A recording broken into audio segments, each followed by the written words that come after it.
जय हिंद दोस्तों, मेरा नाम है रोहित और आप देख रहे हैं स्टडी क्यों नहीं। दोस्तों, जो हम लोग केमिस्ट्री के प्रीवियस ईयर क्वेश्चंस कर रहे हैं, ये उसका नेक्स्ट पार्ट है और अब तक हम लोगों ने 320 क्वेश्चंस कवर कर लिए। आई होप आपने वो 320 क्वेश्चंस देखे होंगे। तो उससे पहले दोस्तों, आपने मेरे चैनल को अभी तक सब्सक्राइब नहीं किया है तो प्लीज़ सब्सक्राइब कीजिए मेरे यूट्यूब चैनल को, लाइक कीजिए इस वीडियो को और शेयर कर दीजिए अपने दोस्तों में। और जैसा कि आपको पता है, जितने भी क्वेश्चन कराते हैं किसी ना किसी प्रीवियस ईयर एग्जाम में आ चुके हैं। जैसे कि NDA 2008 में ये वाला क्वेश्चन आया था। तो जितने भी क्वेश्चंस यहाँ पे कराए जाएंगे वो किसी ना किसी एग्जाम से रिलेटिव है। तो विलंब ना करते हुए शुरू करते हैं। दोस्तों, यहाँ पे पूछा गया है कि टेल्क में निम्नलिखित में से क्या होता है, तो आपको बताना है। तो इसका सही आंसर हो जाएगा मैग्नीशियम, ऑक्सीजन और सिलिकॉन, ये होता है। बारूद का आविष्कार किसने किया था, तो यहाँ पे आपको ऑप्शन दिए गए।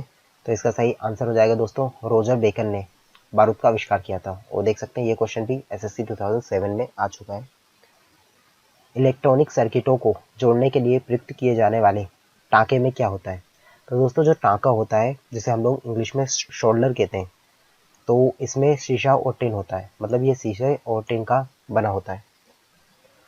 कौन सा तत्व धात्विक और अधात्विक दोनों रूप में रासायनिक व्यवहार करता है, तो यहाँ पे ऑप्शन दिए गए हैं जेनॉन, बोरॉन, आर्गन या कार्बन।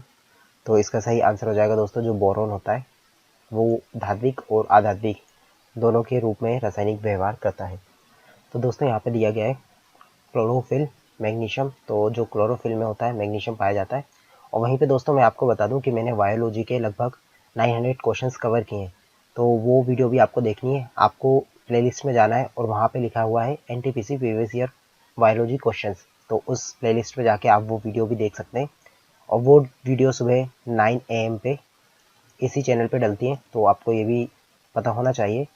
अगर आपको उसका लाभ लेना है तो आप देख सकते हैं। तो यहाँ पर क्लोरोफिल, इसमें मैग्नीशियम पाया जाता है, तो ये सही हो जाएगा। इसके बाद हीमोग्लोबिन में आयरन पाया जाता है, खाने के नमक में सोडियम पाया जाता है और कपड़े धोने का जो सोडा होता है उसमें पोटेशियम नहीं पाया जाता। तो यहाँ पे जो ऑप्शन गलत हो जाएगा वो जाएगा डी। दोस्तों यहाँ पे आपको बताना है कौन सा युग्म सुमेलित है, जैसे कि सिल्वर आयोडाइड, हॉर्न सिल्वर, मतलब सिल्वर आयोडाइड को हॉर्न सिल्वर कहते हैं, सिल्वर क्लोराइड को कृत्रिम वर्षा के लिए यूज़ किया जाता है। तो दोस्तों जो फर्स्ट ऑप्शन दिया गया है ये गलत हो जाएगा। जो सिल्वर आयोडाइड होता है इसको हम लोग हॉल सिल्वर नहीं कहते, और जो सिल्वर क्लोराइड होता है ये कृत्रिम वर्षा के लिए नहीं होता, सिल्वर आयोडाइड का यूज़ किया जाता है। जिंक फॉस्फाइड, चूहे का विष, तो दोस्तों ये सही हो जाएगा। जो जिंक फॉस्फाइड होता है ये चूहे के विष के रूप में उपयोग किया जाता है। और जिंक सल्फाइड, इसको फिलोसफर बुल कहते हैं, तो ये भी गलत है। तो आंसर हो जाएगा सी। दोस्तों आपको यहाँ पे सूची दी गई है और आपको सूची मिलाना है। तो दोस्तों यहाँ पे पूछा गया हीरा, तो आपको पता होना चाहिए जो हीरा होता है ये कार्बन का एक अपरूप है, तो जो हीरा है वो कार्बन से मैच हो जाएगा। संगमरमर, दोस्तों जो संगमरमर होता है उसमें कैल्शियम कार्बोनेट पाया जाता है, तो संगमरमर कैल्शियम। रेत जो होती है उसमें सिलिकॉन पाया जाता है, तो ये भी आपको पता होना चाहिए, रेत, सिलिकॉन। और जो रूबी होता है उसमें एल्यूमिनियम पाया जाता है। तो जो हमारा ऑप्शन होगा वो जाएगा 4, तो मतलब इन दोनों में से एक होगा 4। इसके बाद जो सेकेंड नंबर होगा 4-1, मतलब जो हमारा डी ऑप्शन होगा ये सही हो जाएगा। दोस्तों यहाँ पे भी आपको सम्मिलित करना है, जैसे कि हमने लास्ट वाले क्वेश्चन में किया। तो यहाँ पे पूछा गया है मॉर्फिन, तो दोस्तों जो मॉर्फिन होता है ये एक एनाल्जेसिक है, तो ये भी आपको पता होना चाहिए, एनाल्जेसिक मॉर्फिन। सोडियम, तो दोस्तों जो सोडियम होता है ये केरोसिन के तेल में डुबाकर रखा जाता है, तो इसका हो जाएगा 4th। बोरिक एसिड, तो बोरिक एसिड हो जाता है एंटीसेप्टिक। और यहाँ पे जर्मन सिल्वर, तो ये मिश्र धातु है, तो जो हमारा ऑप्शन इससे मैच कर रहा है वो कर रहा है डी, तो इसका आंसर हो जाएगा डी। निम्नलिखित कथनों में से कौन सा एक सही नहीं है, यहाँ पे दिया गया हाइड्रोजन एक तत्व है, हाइड्रोजन सबसे हल्का तत्व है, हाइड्रोजन और ऑक्सीजन एक विस्फोटक का मिश्रण बनाते हैं, हाइड्रोजन के कोई समस्थानिक नहीं है।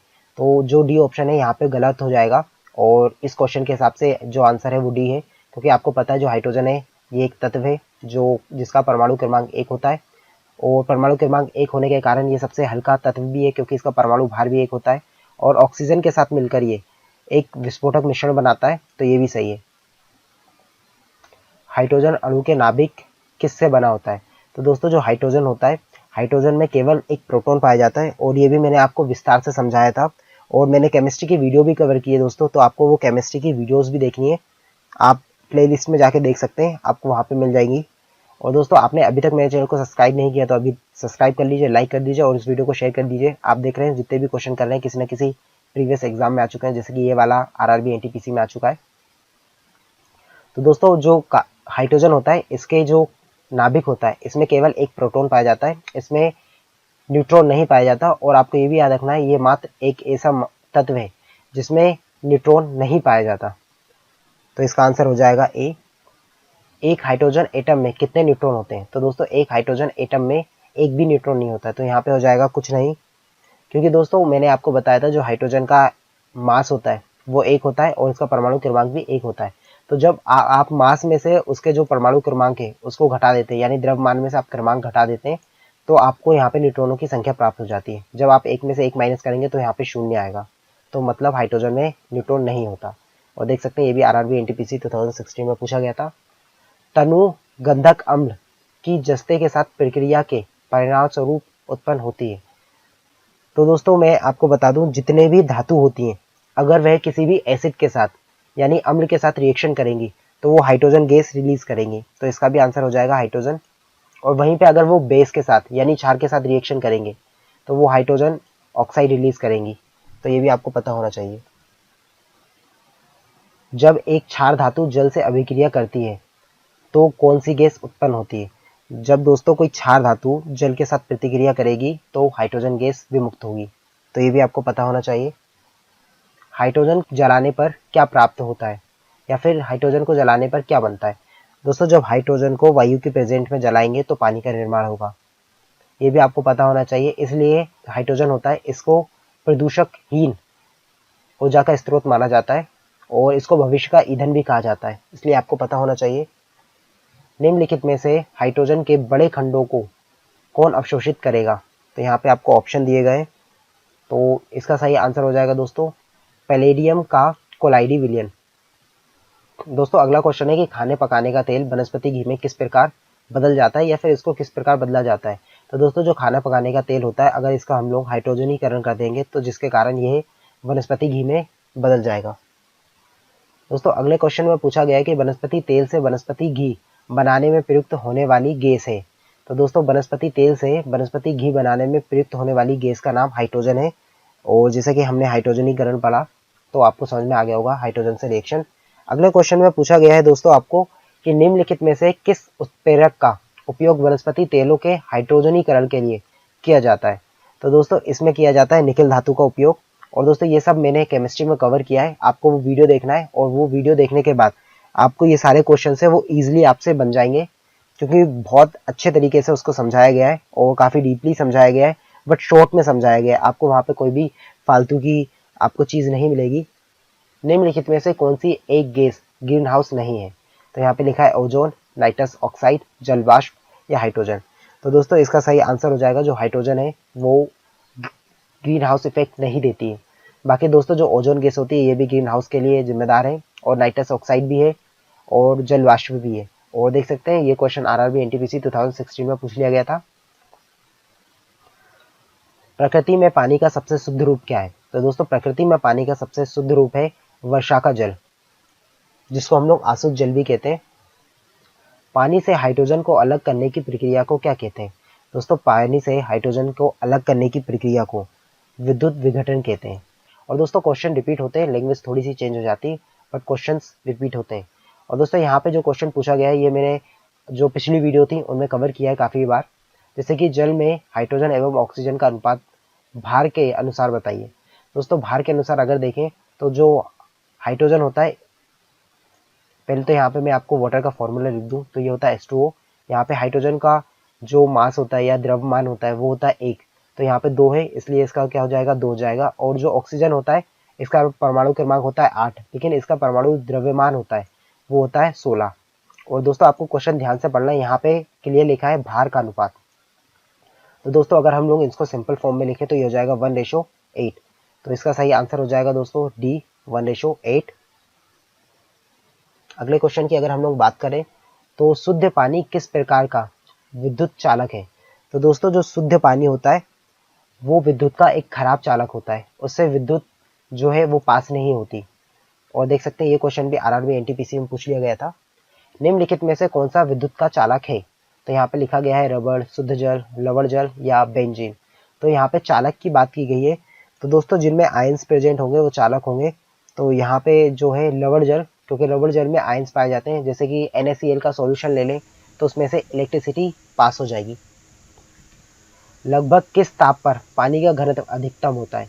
अगर दोस्तों पानी के घनत्व की हम लोग बात करें तो पानी का घनत्व 4 डिग्री सेल्सियस पे अधिकतम होता है। और वहीं पे अगर हम लोग आयतन की बात करें कि पानी का आयतन सबसे अधिक कब होता है, तो वो 0 डिग्री सेल्सियस पे होता है। और दोस्तों सिंपल सी बात है, आप कभी भी आपने बर्फ जमाई होगी अपने फ्रीज में, तो आपने देखा होगा जब हम फुल गिलास भर के अगर रख दें तो जब वो आइस बन जाता है तो गिलास में जो पानी का लेवल है वो थोड़ा सा ऊपर आ जाता है। मतलब बर्फ जमने के बाद जो पानी का लेवल है वो थोड़ा सा उड़ जाता है। इससे हमें पता चलता है कि जो 0 डिग्री सेल्सियस पे होता है आयतन अधिक होता है। और 0 डिग्री सेल्सियस पे आपको ये भी पता होना चाहिए कि जो पानी का घनत्व होता है सबसे कम होता है। क्योंकि दोस्तों रीजन ये है कि अगर आप जो 0 डिग्री सेल्सियस पे जो पानी बर्फ बन चुका है अगर आप उसको पानी में डालेंगे तो वो तैरता रहेगा। तो इससे हमें पता चलता है 0 डिग्री सेल्सियस पे घनत्व कम और आयतन अधिक होता है। और दोस्तों इसी का उल्टा अगर बात करें जो 4 डिग्री सेल्सियस पे दोस्तों घनत्व अधिक परंतु जो आयतन है सबसे कम होता है पानी का। पानी का घनत्व क्या है? अगर दोस्तों पानी के घनत्व की बात करें तो यह है 1000 किलो पर घन मीटर। और देख सकते हैं ये भी RRB NTPC 2016 का एक क्वेश्चन है। पानी का क्वथनांक, तो दोस्तों जो पानी का क्वथनांक होता है वो होता है 100 डिग्री सेल्सियस। अगर उसको हम लोग फ़ारेनहाइट में कन्वर्ट करेंगे तो ये हो जाएगा 1212 डिग्री फ़ारेनहाइट। और दोस्तों ये भी मैंने एक वीडियो में कवर किया है कि आप कैसे आप डिग्री सेल्सियस से फ़ारेनहाइट में कन्वर्ट कर सकते हैं या फिर डिग्री सेल्सियस से केल्विन में कन्वर्ट कर सकते हैं। और दोस्तों मैंने एक कंप्लीट केमिस्ट्री की वीडियो भी कवर की है, तो उस वीडियो को भी अवश्य देखिएगा। और दोस्तों अभी भी आपने अगर मेरे चैनल को अभी लाइक नहीं किया है तो लाइक कीजिए इस वीडियो को, चैनल को सब्सक्राइब कर दीजिए। और देख सकते हैं ये क्वेश्चन भी RRB NTPC 2016 में पूछा गया था।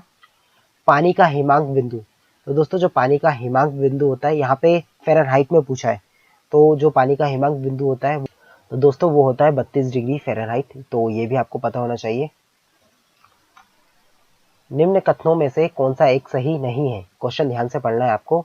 तो दोस्तों इतना सारा पढ़ने से अच्छा मैं सीधे आपको आंसर बता दूं। तो इसका सही आंसर हो जाएगा बर्फ का घनत्व जल के घनत्व से अधिक होता है, जो कि बिल्कुल गलत है। अगर आप बर्फ को किसी पानी पे डालेंगे या फिर पानी के अंदर डालेंगे तो वो ऊपर तैरेगी, जिससे हमें पता चलता है उसका घनत्व कम और पानी का घनत्व अधिक होता है।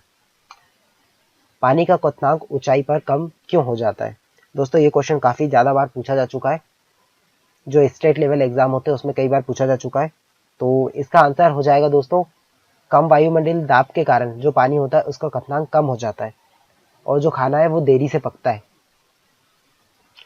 पानी में नमक मिलाने पर पानी का क्वथनांक और हिमांक, दोस्तों अगर पानी में आप नमक मिला देंगे तो उसका क्वथनांक है बढ़ जाएगा और हिमांक है वो घट जाएगा।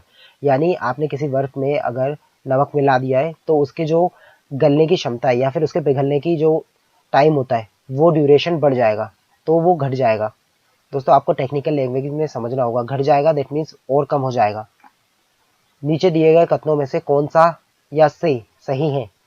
तो आपको बताना है जल की स्थायी कठोरता होती है। तो यहाँ पे आपको बताना है कि जल की स्थायी कठोरता क्यों होती है। दोस्तों जो पानी की या फिर जल की जो स्थायी कठोरता होती है उसमें कैल्शियम और मैग्नीशियम के जो क्लोराइड्स और सल्फेट होते हैं उनके कारण स्थायी कठोरता होती है। तो यहाँ पे देख लीजिए आप, यहाँ पे लिखा है कैल्शियम के क्लोराइड्स। तो दोस्तों कैल्शियम के अगर क्लोराइड्स विद्यमान रहते हैं तो कठोरता होती है, मतलब पहला ऑप्शन सही है। कैल्शियम के बाइकार्बोनेट्स, दोस्तों अगर बाइकार्बोनेट्स होती हैं तो वो अस्थायी कठोरता होती है, परंतु यहाँ पे हमें स्थायी कठोरता का पूछा गया है तो ये ऑप्शन भी गलत हो जाएगा। तीसरा पूछा गया है कि मैग्नीशियम विलय के सल्फेट की विद्यमानता के कारण। तो दोस्तों जैसा कि मैंने बताया जो मैग्नीशियम एवं कैल्शियम के जो क्लोराइड्स और सल्फेट होते हैं उनके कारण होती है, तो ये भी सही हो जाएगा। और दोस्तों यहाँ पे भी बाइकार्बोनेट्स बोला गया है तो ये गलत हो जाएगा, यानी जो हमारा उत्तर होगा वो होगा पहला और तीसरा। तो दोस्तों यहाँ पे जो बी ऑप्शन है वो मिल रहा है। और देख सकते हैं NDA में पूछा गया था ये क्वेश्चन, जल में स्थायी कठोरता किसकी उपस्थिति के कारण होती है? दोस्तों देखिए आप अभी जस्ट पीछे वाला आप क्वेश्चन देखिए और ये क्वेश्चन देखिए, क्वेश्चन सेम पूछा गया है बस थोड़ी सी लैंग्वेज चेंज कर दी गई है। तो इससे हमें पता चलता है क्वेश्चन रिपीट होते हैं, बस थोड़ी सी लैंग्वेज चेंज हो जाती है। तो जैसे मैंने आपको बताया कैल्शियम और मैग्नीशियम के जो सल्फेट क्लोराइड और सल्फेट होते हैं उनके कारण होती है। तो यहाँ पे आप देख सकते हैं मैग्नीशियम और कैल्शियम के सल्फेट के कारण। निम्नलिखित में से किसका प्रयोग पानी की स्थायी कठोरता को दूर करने के लिए किया जाता है या फिर किया जा सकता है? तो दोस्तों पानी की अगर आपको स्थायी कठोरता को दूर करना है तो इसके लिए उसको हम लोग सोडियम कार्बोनेट से ट्रीट करते हैं। तो ये भी आपको पता होना चाहिए। और देख सकते हैं ये क्वेश्चन रिपीट हुआ है, पहले एसएससी 2011 में पूछा गया था, फिर आरआरबी एनटीपीसी 2016 में पूछा गया है। पानी की कठोरता की जांच करने के लिए किस विधि का प्रयोग किया जाता है? अगर दोस्तों पानी की कठोरता की जांच करनी है तो सिंपल पानी लीजिए और उसमें साबुन का झाग बनाइए। अगर साबुन का झाग अच्छे से बन रहा है तो वो पानी मीठा पानी है, अगर पानी का झाग नहीं बन रहा है तो वो कठोर पानी है, या फिर कम बन रहा है तो कठोर पानी है। तो साबुन के झाग से हम उसकी कठोरता का पता लगा सकते हैं। कागज उद्योग में लुगदी को रंगहीन करने के लिए निम्नलिखित में से समानतः किसका प्रयोग किया जाता है? तो इसका सही आंसर हो जाएगा दोस्तों जो हाइड्रोजन पेरोक्साइड होता है, जिसका फॉर्मूला होता है H2O2, इसका प्रयोग किया जाता है। तो आंसर हो जाएगा हाइड्रोजन पेरोक्साइड। और दोस्तों आपने हाइड्रोजन पेरोक्साइड आपने कभी डॉक्टर के पास गए होंगे, जब कभी आपको लगी होगी, तो वो एक लिक्विड डालते हैं स्टार्टिंग में पानी जैसा, जिसमें बहुत सारा झाग बनता है, जैसे आपके स्किन पे लगता है, तो वो डेड सेल्स को हटाने के लिए यूज किया जाता है। तो हाइड्रोजन पेरोक्साइड याद रखना आपको।